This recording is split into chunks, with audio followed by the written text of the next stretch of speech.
Imagine one morning you wake up and flick through your phone to find that all the ice on Earth has melted away. Every glacier, ice sheet and snowdrift simply gone. What would planet Earth look like? And more importantly, could this ever happen for real?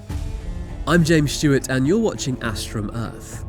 Join me in this video as we journey through a world without ice. What would happen to our planet? Which places would be most affected? And would anyone actually benefit from this worst of worst case scenarios?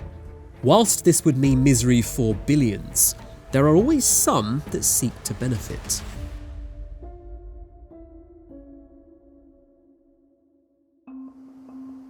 But firstly, let's deal with the giant frozen elephant in the room. Why are we even talking about this? Historically, an ice-free world isn't as unusual as it sounds. We've been there before. For the past 12,000 years, we've been in an interglacial period. Yeah, that means technically we are still in an ice age, which, given our rising temperatures and record-breaking summers, can be easy to forget. And it makes sense.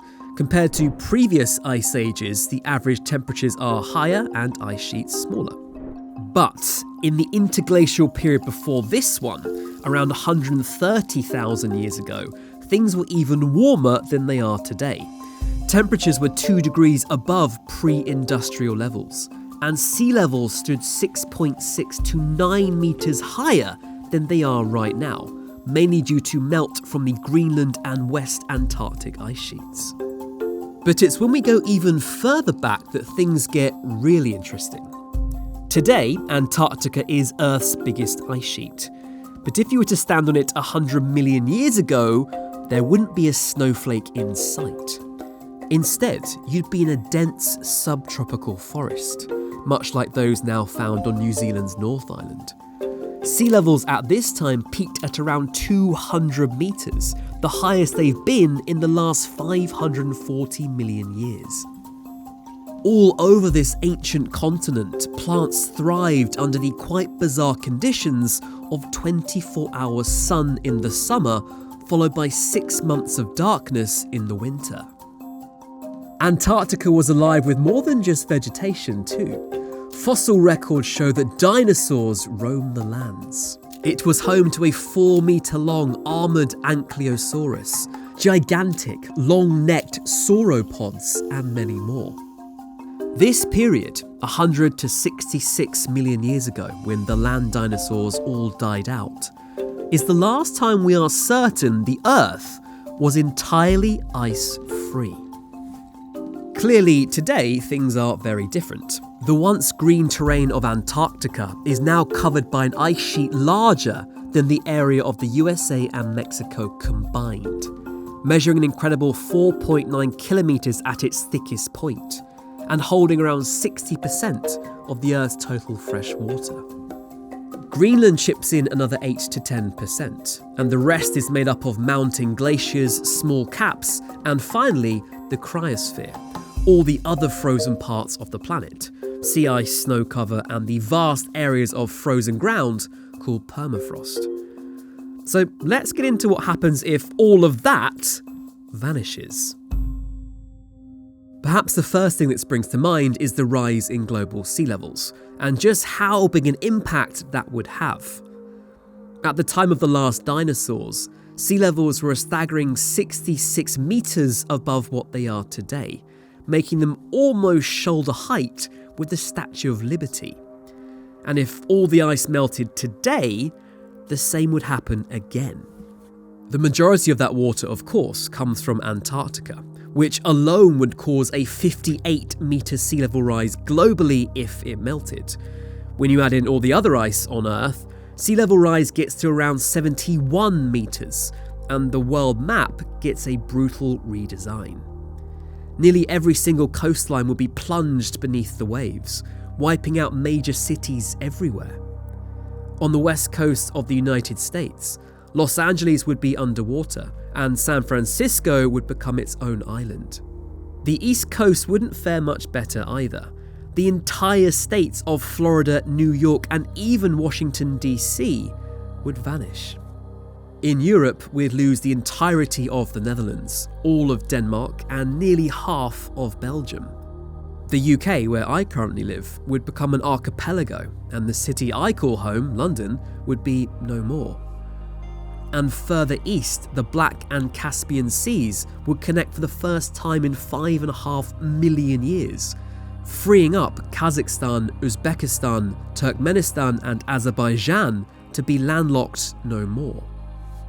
Beijing, Shanghai, Seoul and Tokyo would face new watery landscapes, and would lose the entire country of Bangladesh, 173 million people displaced in an instant. Only Africa would escape relatively unscathed in comparison, although Cairo and Alexandria in Egypt would become casualties, as would parts of Mauritania on the west coast. But sea level rise is only the beginning of the havoc ice melt would wreak, because arguably something much worse would also happen. The idea of billions of people losing their homes, infrastructure, livelihoods, and potentially even their lives is simply horrifying. It makes the film The Day After Tomorrow feel quite tame by comparison. Whilst that's how melting ice would affect us, the planet itself would undergo something even more dramatic. The movement of Earth would be altered. Normally, as land ice melts, the mass of the water is moved from the poles to the ocean, where it's spread around the globe, essentially taking mass away from Earth's axis of rotation. This increases the Earth's moment of inertia, that is, its resistance to rotational acceleration. As a result, the planet slows, the same way an ice skater does when they extend their arms away from their torso to slow a spin. So if the total mass of water stored in ice sheets and glaciers, more than 30 million gigatons, was redistributed, well, the planet would slow pretty significantly. But by how much? One calculation determined that if all the ice in Greenland alone melted, it would increase the length of a day by about 2 milliseconds. As Greenland's ice mass is about 1/10 of the total mass of land ice, and most of the world's ice is held at high latitudes, we can extrapolate that a total melt would increase the length of a day by at least several milliseconds.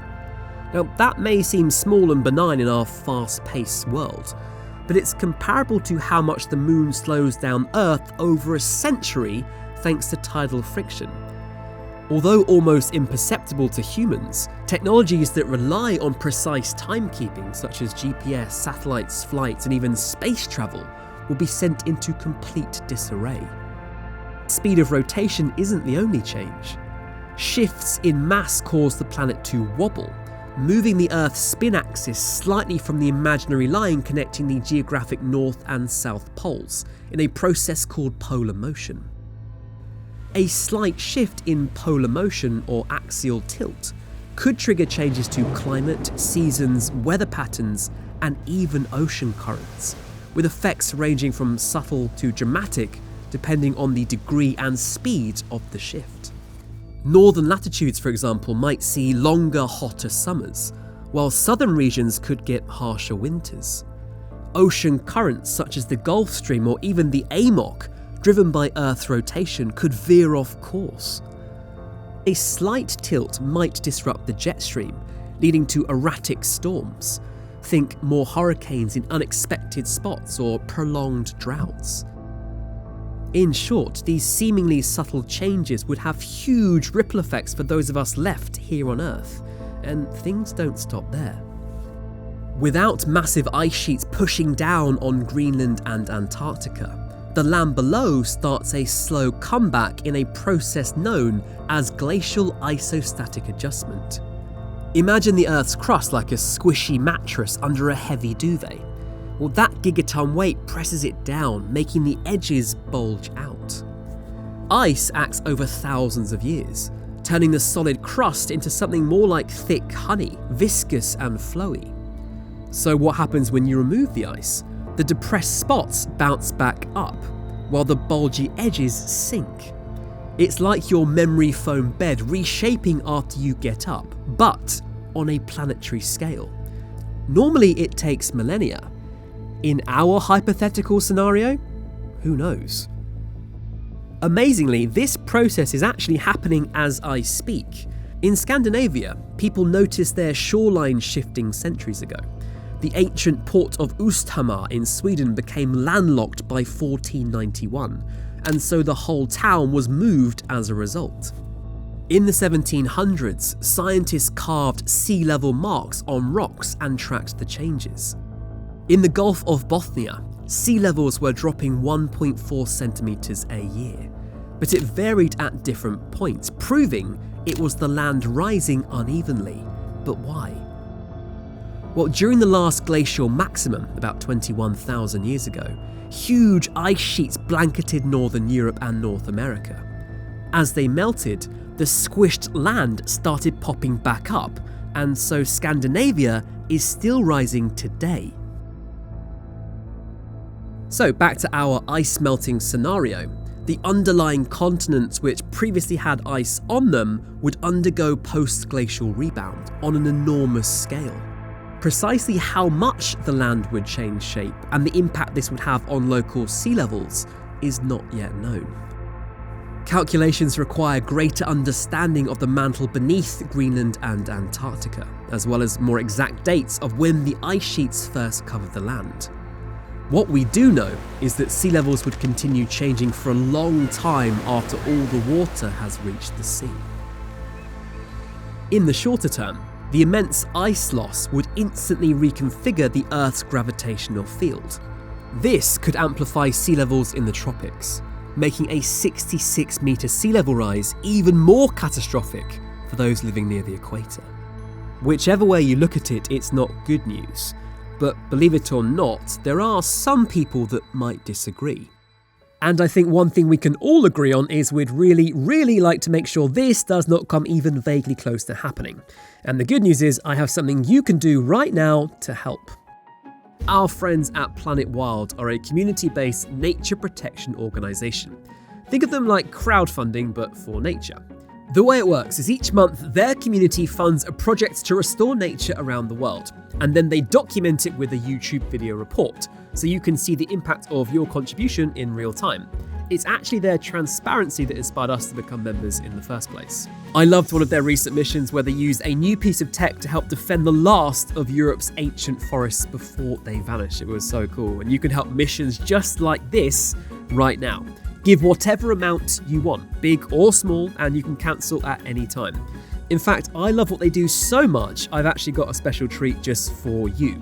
The first 100 people to sign up to Planet Wild using my code Astrum11 will get their first month paid for by me. Yeah, right now, just scan the QR code on screen or click the link in the video description. And the best part, you'll immediately have an impact and see the result in less than 30 days. As we head back to the video. In a total glacial melt, uncovering Antarctica and Greenland would bring hidden worlds to the surface for the first time in millions of years. But we already know what they might look like. Over the last century, scientists have been mapping the bedrock below the ice sheets using satellite surveys, radar, seismic reflection, and gravity measurements. They found that Antarctica is made up of sharp mountains and plunging valleys. It's home to the deepest land canyon on Earth, reaching depths of 3.5 kilometers below sea level. A 3D map of the continent also clearly shows the distinction between East and West Antarctica. The East is generally more elevated, while the West is a collection of mountainous islands. These are landscapes carved by rivers and 675 recorded subglacial lakes. The largest, Lake Vostok, is 250 kilometers long and about 4 kilometers underneath the ice. There are also hundreds of volcanoes. 138 have been identified in West Antarctica alone. Greenland, on the other hand, has been mapped much less extensively. But we do know it is shaped by mountains and has at least 60, relatively small, subglacial lakes. So would an exposed Greenland and Antarctica be barren, or could humans actually find a way to live there successfully? Whilst we don't know for sure, what we do know is both likely have things we need, and they lie deep beneath the surface. Rare earth minerals. Commercial mining in Antarctica was banned under the Antarctic Treaty, and as such, no extensive mineral reserves have been identified. But the continent is thought to be rich in minerals including coal and oil. Similarly, in Greenland, a 2023 survey showed it has 25 of the 34 minerals deemed critical raw materials by the European Commission, making it the 8th largest known reserve globally. Some have argued that this is why President Donald Trump has tried to purchase Greenland on more than one occasion. In a world without ice, could treaties be ripped up and a geopolitical land scramble take place to gain access to these resources? Well, based on our history so far, you wouldn't bet against it. In recent years, the Arctic Circle has become the central focus of a geopolitical conflict. As the ice caps sadly melt away, nations such as the United States, Russia, and China are rushing to assert ownership over the region's unclaimed territory. The Arctic sits at a critical point between North America and Eurasia, making it a powerful place from which to project military strength, and it also houses vast natural resources. A US Geological Survey estimates that the region has 48 billion cubic meters of natural gas and various other fuels, equal to the entirety of Russia's oil reserves, and 3 times as much as in the United States. The Chinese government has dubbed the Arctic region as their Polar Silk Road, hinting at the trade routes they intend on pursuing following the acquisition of natural resources. The difference here is that China has no Arctic border, instead describing themselves as a near-Arctic state, even though its northernmost regional capital, Harbin, is on roughly the same latitude as Venice in Italy. As recently as 2024, the last piece of privately owned land in the Arctic archipelago, Svalbard, was up for sale for a cool $324 million, dubbed the Gates to the Arctic. In the end, the Norwegian government had to step in and call off the sale to prevent its acquisition by China, and not for the first time. Their attempts to buy seaports in Norway and Sweden, and even an airport in Greenland, have also been rebuffed. But it's not just countries that seek to benefit from the world melting away either. Niche money-making schemes from our thawing planet have sprung up all over the place. On a ship off Svalbard, entrepreneur Jamal Qureshi is literally picking up blocks of once Norwegian glacier ice from the ocean and bottling it. The ice is expensive and difficult to collect and purify, and production is difficult too, so limited to 13,000 bottles a year, and it's currently selling for $100 a bottle.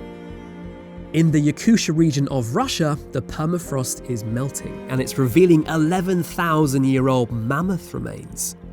Demand for this ethical ivory has massively increased in China, and a tusk can fetch up to $100,000 on the black market.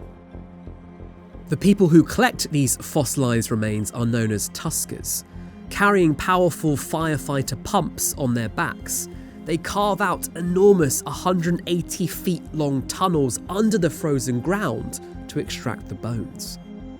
The race for the Arctic is very much on, and shows that should our ice-free world ever become a reality, well, it could lead to some interesting geopolitics if Antarctica and Greenland go the same way.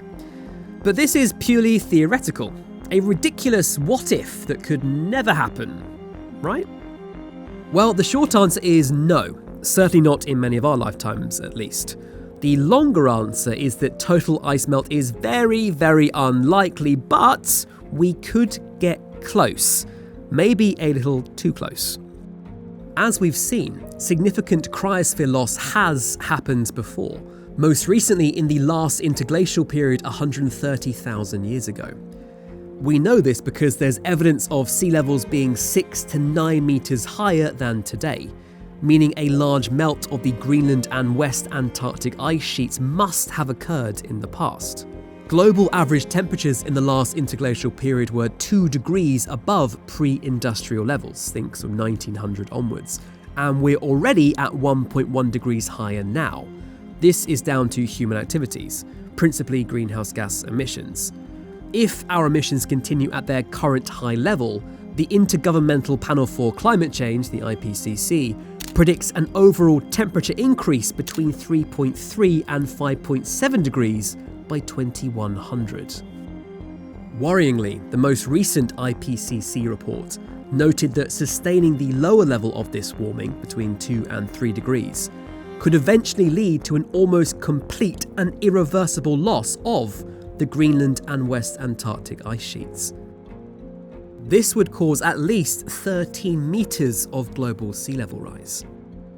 However, they highlighted that evidence for this conclusion was limited. Other research has put a date to the complete melt of one of the ice sheets at the year 3000, producing a minimum of 7 metres of global sea level rise, assuming we don't rapidly clean up our act, that is.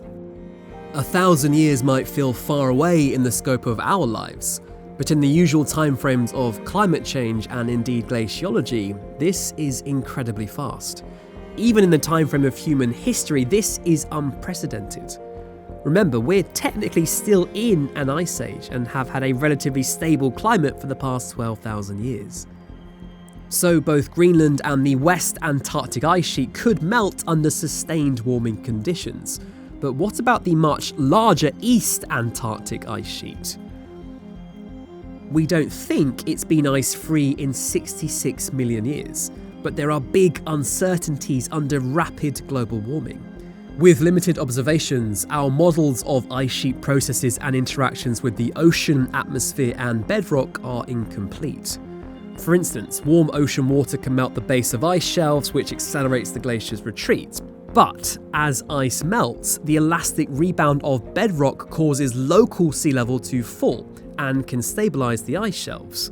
At the moment, we don't know how much effect each has, and these gaps in knowledge around Antarctica are driving a lot of the current research.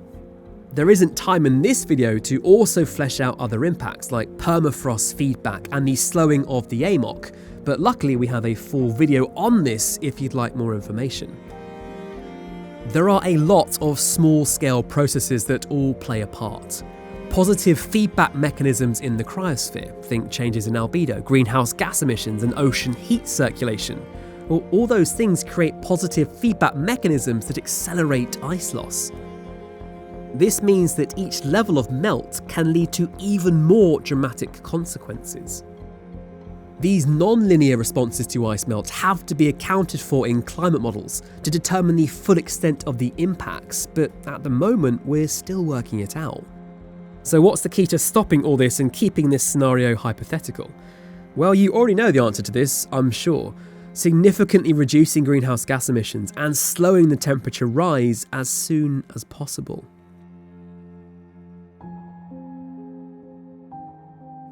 As we come to the end of our journey around a very different looking planet Earth, we've dared to stare into the darkest possible depths of our very existence. Countries would be lost, continents reshaped and cities destroyed. Billions would suffer and many more would cease to exist at all. Meanwhile, there are leaders, countries and even individuals, as you watch this, currently preparing to profit from such eventualities.